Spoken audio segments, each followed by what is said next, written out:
오늘 이 아침에도 하나님께서 말씀으로 우리의 삶을 인도해 주시길 간절히 기대합니다.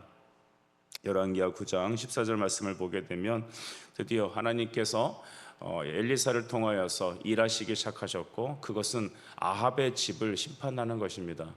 여러분, 죄는 어떤 특징이 있습니까? 죄는 없어져야 합니다. 가만히 놔두면 사그러지는 것이 아니라 반드시 해결되어야 됩니다. 그것은 죄의 값은 자기 생명으로 갚는 것입니다. 율법에 말하기를 눈에는 눈, 이에는 이라고 하였습니다. 그 잔인한 것이 아니라 그것이 율법이 여러분 행해지는 원칙이죠. 그래서 죄는 죄의 싹신 사망의 값, 즉 자기 생명값으로 갚아줘야 되죠. 우리 땅의 모든 사람들이 왜 지옥을 가게 됩니까? 그것은 바로 아담으로부터 시작된 원죄와 그로 인한 우리 자신의 자범죄로 인하여서 우리 스스로가 심판의 길로 걸어가는 겁니다. 질병이 있습니다. 환난과 고통이 있습니다. 죽음이 우리 앞을 기다립니다. 그러므로 가장 큰 복음의 소식은 주 예수 십자가를 붙들 때 우리 죄가 사해진다는 것이죠. 우리는 오늘 하늘도 시급한 일들이 많이 있을 겁니다. 학생들 오랜만에 학교 가고, 직장인들 직장 가고, 오늘도 우리 가정의 상황에서 여러 가지 시급한 일들이 있습니다. 여러분, 오늘 여러분의 가장 최고의 우선순위의 일은 무엇입니까? 우리에게 있을 겁니다. 그런 것들이 뭐 공과금을 내야 된다든지, 아니면 누구를 만나서 무슨 일을 해결해야 되든지. 그러나 저는 그런 모든 것보다 가장 시급한 것이 바로 죄의 문제라고 믿습니다. 하나님과 우리 사이의 죄가 가장 시급하게 해결되어야 될 문제이며 가장 중요한 것입니다. 생명 얻는 회개의 역사가 오늘 우리에게 있을 것입니다. 14절 말씀을 보시면 예후가 요람을 배반하였다라는 문구가 등장합니다. 예후는 여러분 군대 장관이었습니다. 그 말로 따지면 이성계가 여러분 나라를 뒤집어 엎어갖고 위화도 해곤하여 조선의 왕이 되었죠. 이와 같이 요람을 배반하였다라고 합니다. 요람은 나라의 왕이었죠. 하지만 이것이 보면 반역을 한 것이고, 이것은 여러분 있을 수 없는 일들이죠. 하지만 여러분, 이것은 하나님에게서 난 것입니다. 우리가 인간적인 문제로 성경을 보게 되면, 인간적인 관점으로 성경을 보면 이해 안 되는 부분들이 여러 가지가 있습니다. 저는 가나안 전투, 즉 여호수아 장군이 요단강을 건너서 그 가나안에 있는 7 족속을 다 격파했던 여호수아를 예를 들어서 얘기하고 싶습니다. 가만히 살고 있는, 평안히 살고 있는 남의 나라에 하나님이 보냈다는 이유로 와갖고 쳐들어와갖고 다 싹 전멸시키고 몰아낸 게 바로 여러분 이스라엘 고대 왕국이었습니다. 여러분, 그들이 나라를 정복할 때 가만두었습니까? 여리고성 같은 것은 여러분 완전히 파괴시켜 버렸고, 사람뿐만 아니라 짐승마저도 숨쉬는 모든 것들을 다 죽였습니다. 이것은 여러분 제노사이드죠. 완전 있을 수 없는 일이죠. 그런데 하나님께서는 이것이 죄를 박멸하는, 그들이 죄의 심판을 당하게 되는 것을 모델로 삼으셨습니다. 그래서 성경적 관점을 가지고, 하나님의 은혜의 말씀의 관점을 갖고 이 성경을 보고 역사를 보지 않으면 하나님은 믿으면 안 되는 분으로 우리가 여겨지게 되는 것이죠. 예후는 여러분 나라를 배신하는 여러분 그런 극악무도한 배신자였을 겁니다. 야고보서 2장 25절을 제가 여러분에게 한 번 더 언급하고 싶습니다. 야고보서 2장은 행함이 없는 믿음은 죽은 믿음이다 라고 하는 것을 우리에게 얘기해 주고 계시는데요, 그 중에서 첫 번째 예시로 드는 사람이 아브라함이었습니다. 아브라함이 하나님이 본토 친척 아비집을 떠나라 했을 때 순종해서 갔다는 것을 믿음의 행위로 보았고, 두 번째 라합의 얘기입니다. 라합은 기생이었죠. 여리고 성에 살고 있던 유명한 기생이었는데, 그가 바로 이스라엘 백성들이 온다는 그 얘기를 듣고 정탐꾼을 숨겨주어, 그래서 그들이 멸망받는 그 여리고 성에서 구원을 받은 구원의 대명사로 여기게 됩니다. 여러분, 라합은 나라를 팔아먹은 매국노예요. 요즘 한참 또 우리가 정치적인 국제적인 상황 속에도 보게 되면 이 일본과 또 과거사 문제, 이게 아직도 끈질기게 해결되지 않은 문제죠. 여러분, 그 기생 라합의 문제를 보면 일제에 여러분 협력했던 사람이 하나님께서 두둔하셔서 믿음의 사람이라고 인정해 주는 겁니다. 이걸 그래서 제가 앞에도 말씀드렸던 것처럼 성경을 세상의 인본적인 관점으로 보면 진짜 이해가 안 되는 부분이 너무 많습니다. 여러분, 이것은 뭘 말하냐면, 기생 라합이 여러분 그 가나안의 정탐꾼들을 맞아준 것을 하나님께서는 믿음의 순종으로 보신 것입니다. 왜 그럴까요? 바로 심판받는 그 속에서 주님의 말씀에 따라 순종하고 그 앞에 믿음으로 나왔기 때문이죠. 여러분의 가정의 자녀들과 우리 가족들이 이 시간 하나님의 말씀을 듣고 복음을 듣고 예수께로 돌아오는 역사들이 있기를 간절히 축복합니다. 예후는 이와 같이 요람을 배반하였습니다. 이것이 하나님께서 난 것입니다. 15절을 보면 아람 왕 하사엘과 더불어 싸울 때 아람 사람에게 부상당한 걸 치료하려고 오셨다고 합니다. 즉 이스라엘의 요람 왕, 아람의 이제 자식이었죠. 아람의 그 후손이었던 요람 왕은 전쟁을 하다가 아람이란 나라랑 전쟁을 하다가 부상을 당하여서 치료차 여러분 잠깐 이곳에 왔습니다. 그런데 그때 하나님께서 예후를 들어서 이제는 아람의 아합의 왕의 자식이었던 요람 왕을 심판하러 온 것입니다. 그래서 이제 17절 말씀도 보면 이스라엘 망대에 파수꾼 하나가 있었다라고 기록하고 있는데요. 예후의 무리가 오는 것을 보고 내가 한 무리를 보나이다라고 말합니다. 이제는 예후가 군대를 딱 장악하고 이제 아람 왕을 심판하러 그 곳에 머물러 있는 곳으로 쳐들어오는 것이죠. 그러니까 척후병이 이렇게 보니까 이 예후 군대가 쫙 몰려오는 겁니다. 이게 어떻게 왕에게 보고가 될지 모르겠습니다. 전쟁에서 승리한 보고를 갖고 오는 건지 아니면 뭔지 잘 모르잖아요.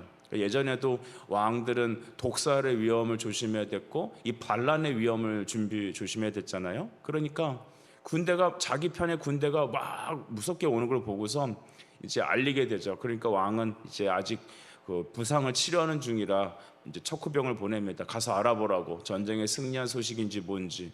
그래서 첫 번째 척후병에 가갖고 평안하냐? 저 전쟁에서 이긴 소식이냐? 갖고 오니까 야 그런 거 신경 쓸 거 없고 넌 내 뒤로 붙어 이렇게 쉽게 얘기한 거예요. 그러니까 갔던 사람이 돌아오지 않습니다. 우리 하몽차 사람 말 있죠. 이렇게 이성계를 모시러 갔다 하면 돌아오지 못하는 그렇게 갔던 사람이 돌아오지 못하고 이제 그 군대에 합류해 갖고 또 쫙 몰려옵니다. 두 번째 척후병을 보내죠. 그러니까 예후여 당신이 승리의 소식을 갖고 옵니까? 라고 말하니까 그런 소식 하지 말고 내 뒤로 붙어라. 그러니까 또다시 예후 군대에 편입이 됩니다.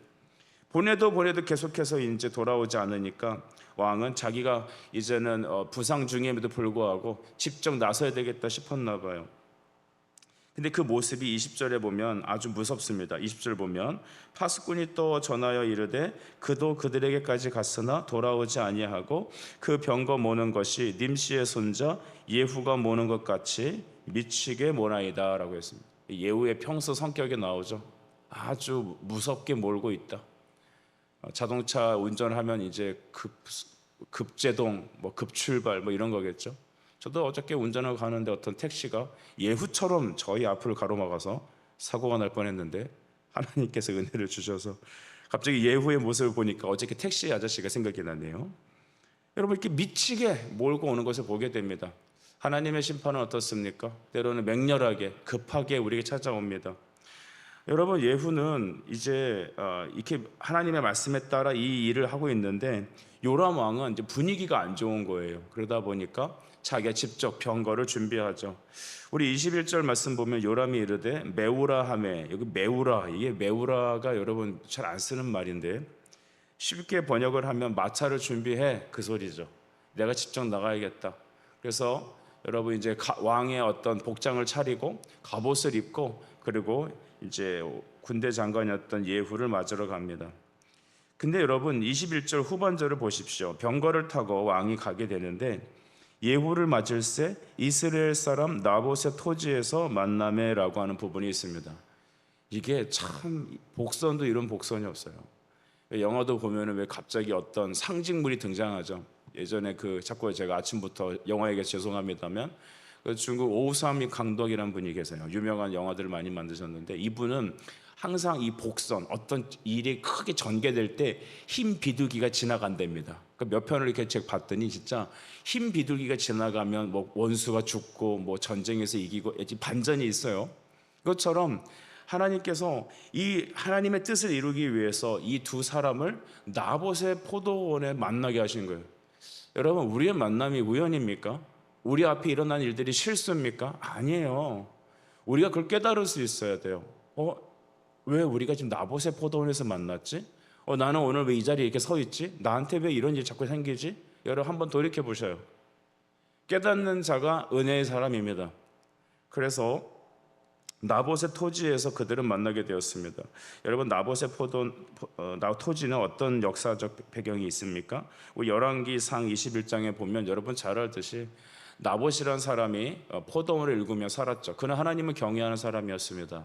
하지만 아합은 그것이 포도원이 갖고 싶은 거예요. 그러니까 이제 돈으로 좀 팔아라. 그러니까 뭐 어떻게 말합니까? 안 됩니다, 왕이요. 아무리 당신이라도 이 땅은 하나님께서 팔지 말라고 명령하신 거고 내 조상의 기업입니다.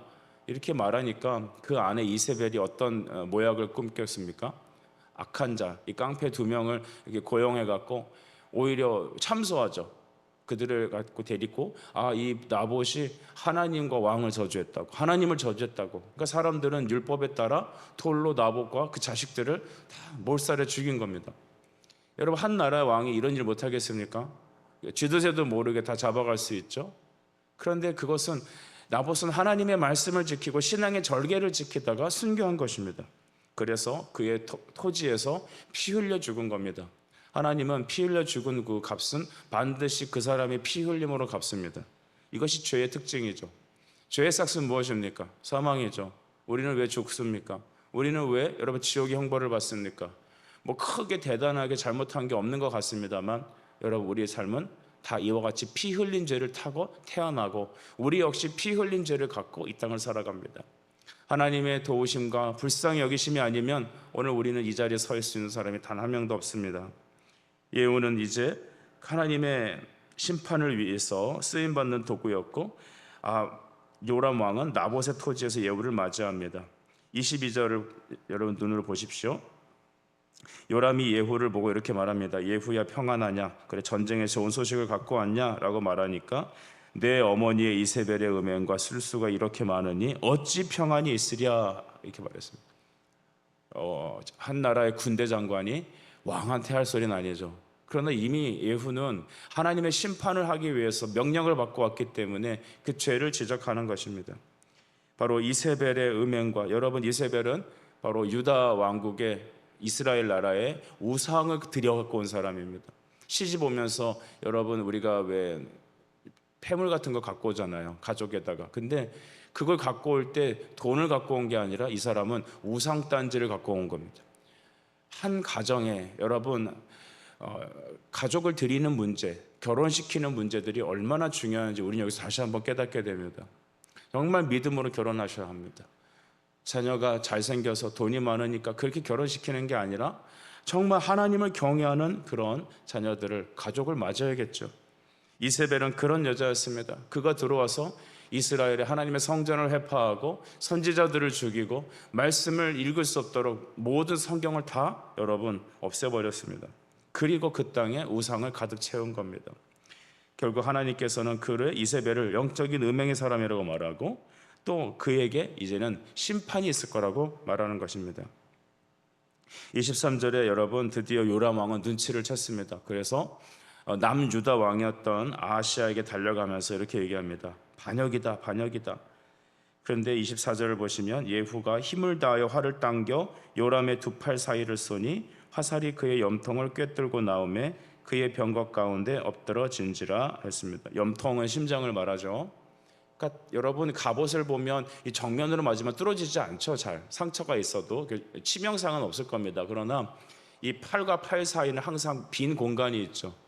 여러분 이성계도 아니고 쐈는데 백발백중입니다. 아무리 우리 대한민국의 그 양궁이 탁월하다 한들 말에서 달려가면서 도망가는 사람을 활로 쐈는데 그 화살이 적중해서 이 팔 사이를 뚫고 심장을 뚫었다? 이거는 여러분 하나님이 하신 일입니다.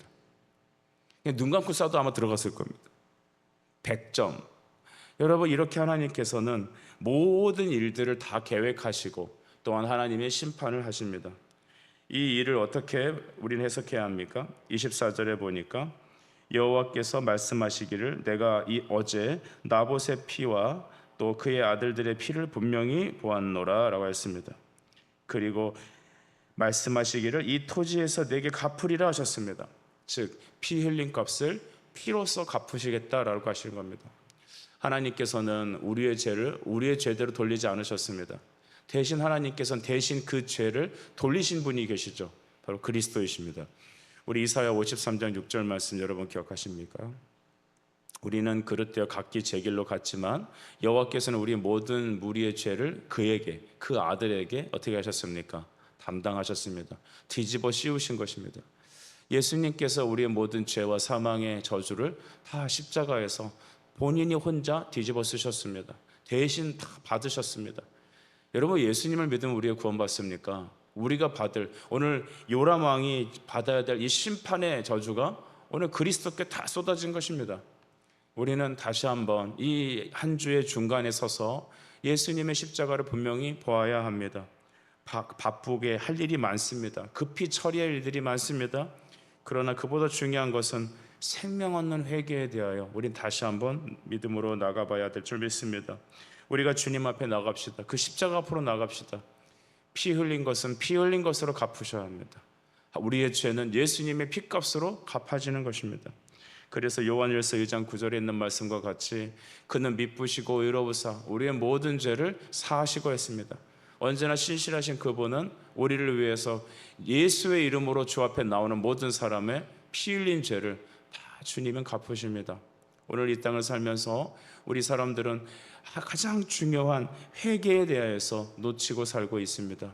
오히려 어떻게 하면 잘 풀릴까? 어떻게 하면 잘 살을까? 어떻게 하면 내 자식이 행복할까? 그러나 여러분, 자식이 진짜 행복하길 원합니까?